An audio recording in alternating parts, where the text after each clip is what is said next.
Hello guys, आज का हमारा नया टॉपिक है। अगला टॉपिक है टीडीएस वर्सेस टीडीएस। टीडीएस और टीडीएस में फ़र्स्ट ऑफ ऑल मैं आपको एक एग्जांपल देके समझाऊंगी, फिर हम हमारा लिखा हुआ रीड करेंगे। ठीक है। टीडीएस और टीसीएस क्या होता है। टीडीएस देखो, इसका मतलब होता है tax deducted at source. Tax deducted at source. और इसका होता है टैक्स कलेक्टेड एट सोर्स। इसका मतलब होता है कलेक्ट करना, इसका मतलब होता है डिडक्ट करना। ठीक है। मैं आपको एक एग्जांपल दे रही हूँ। पहले एक पर्सन था जिसने सामान कुछ ख़रीदना था एक सप्लायर से। ठीक है, एक सप्लायर से उसने सामान ख़रीदना था, रेसिपिएंट था। ठीक है। वो रेसिपिएंट जब सामान ख़रीदता था ना, तो सप्लायर उसको बताता था आपका इतना बिल बना, उसके ऊपर इतना टैक्स है, इतना टोटल अमाउंट आप मेरे को पे कर दो। तो रेसिपिएंट क्या करता था, जितना उसका ये अमाउंट बनता था, ये वाला बनता था, इसमें से ये टैक्स को डिडक्ट करके ये वाला सप्लायर को पे करता था, और जो ये टैक्स वो खुद डिडक्ट करता था वो डायरेक्टली वो गवर्नमेंट को पे करता था। ठीक है। पहले एक रेसिपिएंट था, वो एक सप्लायर से जब कुछ भी परचेज़ करता था तो सप्लायर उसको जैसे टोटल बिल इतने का बना के देता था, तो वो जो रेसिपिएंट होता था वो उसको इतना बिल का इतना अमाउंट नहीं पे करता था। वो कहता था मैं टैक्स डिडक्ट करके आपको इतना अमाउंट पे करूँगा, और जो टैक्स है मैं डायरेक्ट गवर्नमेंट को पे करूँगा।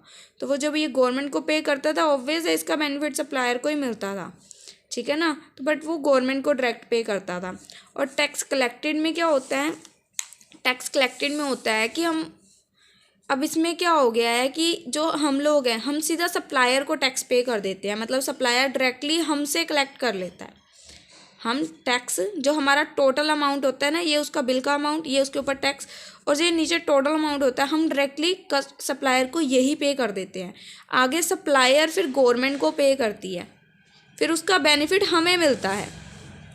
सप्लायर आगे गवर्नमेंट को पे कर देता है, फिर उसका बेनिफिट हमें मिलता है। इसमें क्या था, हमने पे किया तो बेनिफिट सप्लायर को गया, बट यहाँ पे सप्लायर गवर्नमेंट को पे कर रहा है तो बेनिफिट हमें आएगा उसका। इतना समझ आया डिफरेंस। टैक्स डिडक्टेड में क्या था और टैक्स कलेक्टेड में क्या था। टैक्स डिडक्ट में हम जो नॉर्मल रेसिपिएंट है हम खुद ही डिडक्ट कर लेते थे, कहते हैं हम गवर्नमेंट को पे करेंगे। और टैक्स कलेक्टेड में क्या है, सप्लायर हमसे सारा टैक्स कलेक्ट कर लेता है और वो गवर्नमेंट को पे करता है। इसमें हम पे करते थे, यहाँ पे सप्लायर करेगा। ठीक है। देन हम देखते हैं अब हमने क्या लिख रखा है। ये तो छोटी सी एग्जांपल थी जस्ट की माइंड क्लैरिटी के लिए। Government of India collect both direct and indirect taxes. Government of India दोनों टैक्सेस को कलेक्ट करती है, डायरेक्ट भी और इनडायरेक्ट भी। Taxes to generate revenue for the country, ताकि कंट्री की रेवेन्यू को जनरेट कर सके, कंट्री की मतलब इनकम को जनरेट कर सके। ही direct taxes apply. Direct taxes किस पे अप्लाई होते हैं, direct taxes apply to the income. Direct tax में कौन सी एग्जांपल आती है, हमें हम सबको पता है इनकम टैक्स, वो हमारी इनकम पे लगती है ना। तो हील direct taxes apply to the income that individual earn, जो इंडिविजुअल अर्न करता है उसके ऊपर लगता है डायरेक्ट टैक्सेस। और indirect taxes are imposed on sale of goods and services. और इनडायरेक्ट टैक्सेस किस पे लगते हैं, जो हम प्रोडक्ट सेल करते हैं। ठीक है। Tax deposition needs to be done by the assessee directly in the former. He'll the seller collect and deposit taxes in the later case. Director हमसे डायरेक्टली टैक्स कलेक्ट करता है और उसको डिपॉजिट करता है। ये होता है इनडायरेक्ट टैक्स में। जो हमारा सप्लायर है वो हमसे, अगर हम उससे कोई भी सामान खरीदे हैं वो हमसे कलेक्ट करेगा, आगे उसको डिपॉजिट करेगा। देखो, tax deducted at source and tax collected at source are two such taxes levied on individual. ये दो ऐसे टैक्सेस हैं जो इंडिविजुअल पर लगते हैं, that are often confuse with each other, जो कि एक दूसरे में बहुत ही उलझे हुए हैं। जैसे कि हमें नाम से पता चल रहा है ये सेम है, डी और सी का डिफरेंस है, बाकी नेम तो सेम है। इस वजह से बहुत सी कन्फ्यूजन होती है। पहली कन्फ्यूजन तो आपकी दूर होगी जो मैंने आपको एग्जांपल करवाई उससे। बाकी हम आगे इसका डिफरेंस रीड करेंगे तो हमें थोड़ी क्लैरिटी और हो जाएगी। Both of these are levied at the point of origin of income. दोनों ही इनकम पे लगते हैं। ठीक है। अब इसमें देखते हैं फर्स्ट इसकी डेफिनेशन क्या है टीडीएस और टीसीएस की। Tax deducted on payment made by companies, इसको कौन लगाती हैं, companies and individuals if the payment exceed a threshold, अगर उनकी पेमेंट ज़्यादा है, अगर एक थ्रेशोल्ड लिमिट बताई होती है, ये टैक्स TDS और TCS ऐसे ही नहीं, आम सेल परचेज पे नहीं लगता है, एक लिमिट सेट की होती है। जब वो लिमिट क्रॉस हो जाती है ना, उसके बाद TDS और TCS अप्लाई होना शुरू होता है। ये नहीं है 10 रुपये की चीज़ खरीदी और हमारा TDS कट रहा है, नो, ठीक है ना। छोटी मोटी चीज़ों पे नहीं अप्लाई होता, बड़ी चीज़ों जैसे हो जाते हैं, बड़ी मतलब इन्वेस्टमेंट थ्रेशोल्ड लिमिट होती है इनकी एक, ठीक है, उस पर लगता है। और ये क्या होता है, tax collected by a seller, ये कौन कलेक्ट करता है, seller, supplier, when selling goods to a buyer, जब वो हमें गुड्स सेल करता है तब वो हमसे कलेक्ट करता है।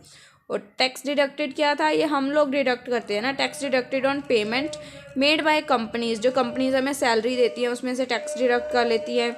Individuals if the payment exceed a threshold, अगर कोई पेमेंट, जैसे अब देखो हमें कंपनी से एक सैलरी मिल रही है, सैलरी हमारी एक लिमिट से ज़्यादा है, बहुत ही ज़्यादा सैलरी है, तो कंपनी को पता है अगर वो हमें पूरी सैलरी दे देगी तो उसमें से हम टैक्स गवर्नमेंट को पे नहीं करेंगे, तो कंपनी क्या करती है, उसमें से हमारा TDS डिडक्ट कर लेती है और उसको डायरेक्ट गवर्नमेंट को पे करती है, ठीक है। देन नेक्स्ट है what does it apply to, what does it apply to क्या है, TDS deductions are made on payment, इसमें क्या क्या इंक्लूड होता है TDS में, सैलरी, कोई रेंट है, कोई ब्रोकरेज, कोई प्रोफेशनल फीस, कोई कमीशन, कोई इंटरेस्ट एक्सेट्रा। और TDS डिडक्शन में क्या होता है, TDS deduction are made on the sale of goods, ये सेल पे डिपेंड करता है, चाहे वो स्क्रैप है, टिम्बर है, मिनरल वुड्स हैं एक्सेट्रा, ये सेल पे डिपेंड करता है। और ये उनकी सैलरी होगी, रेंट होगी, जैसे मैंने आपको सैलरी की एग्जांपल ऊपर भी दी थी ना, कंपनी ने हमें सैलरी पे करनी है तो वो उसमें से TDS पहले ही डिडक्ट कर लेते हैं, ठीक है। आगे का हमारा जो डिफरेंस है, देखो, व्हेन डज इट अप्लाई, कब इसको अप्लाई करते हैं, on payment above a specify limit, जब पेमेंट एक स्पेसिफाई लिमिट से ज़्यादा हो जाती है। और इसको कब अप्लाई करते हैं, on the sale of certain goods, कोई भी गुड्स को सेल करते वक्त, ठीक है। Who does it apply to, इसको कौन अप्लाई करता है, a person making a specify payment our end, जो पर्सन पेमेंट कर रहा है, रेसिपिएंट, जो पर्सन पेमेंट कर रहा है, or the above certain limit can deduct TDS according to the income tax act, तो वो अकॉर्डिंग टू एक्ट, वो उस लिमिट से अगर क्रॉस कर रही है अमाउंट तो उसको डिडक्ट कर सकता है। और इसके कौन अप्लाई करता है, a person selling specify good, जो पर्सन सेल कर रहा है वो कलेक्ट करता है इसको, ठीक है। इसका टैक्स का रेट कितना होता है, 1%, और इसका भी 1% होता है। इसके इस टैक्स की पेमेंट कितने, पेमेंट ऑफ टैक्स, इसकी 10th डेट को पेमेंट होती है, इसकी भी 10th को पेमेंट होती है।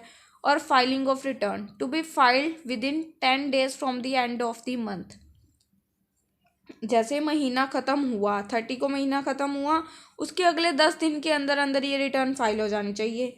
और इसके अंदर कोई रिटर्न नहीं होती TCS की, नो रिटर्न, पर इसकी एक स्टेटमेंट प्रिपेयर होती है, बट अ स्टेटमेंट एज में be prescribe shall be furnish, एक स्टेटमेंट बनाते हैं हम, ठीक है।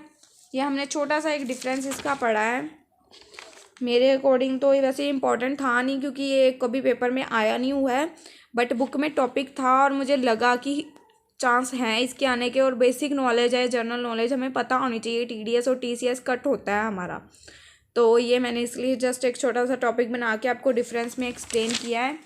और अगर कोई प्रॉब्लम हुई तो मैसेज कर देना कमेंट में सेक्शन में, या अपनी email ID भेज देना, अगर नोट चाहिए हुए तो मैं सेंड कर दूँगी, ठीक है।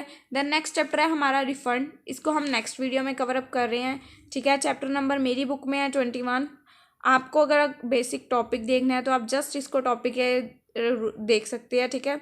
तो हम इसको नेक्स्ट वीडियो में कवर करते हैं। Tata bye bye, see you, मिलते हैं फिर नेक्स्ट वीडियो में।